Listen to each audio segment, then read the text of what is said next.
আজ সুতি 14 গ্রাম ঈদগাহে কাঁধে কাঁধ মিলিয়ে ঈদের নামাজ, এটাই আসল একতা।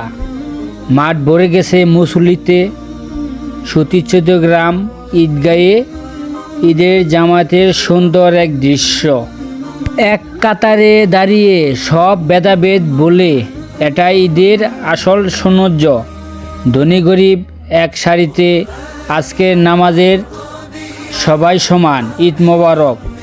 হাজারো মানুষের সাথে একসাথে সেজদা, এই অনুভূতিটাই ঈদের সবচেয়ে বড় উপহার।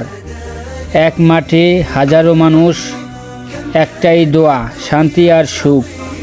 ঈদের জামাতে একসাথে দাঁড়ানো মানেই ভালোবাসা। আজকে কেউ বড় না, কেউ ছোট না, সবাই শুধু আল্লাহর বান্দা। একসাথে তাকবীর, একসাথে দোয়া, এটাই ঈদের সবচেয়ে সুন্দর মুহূর্ত।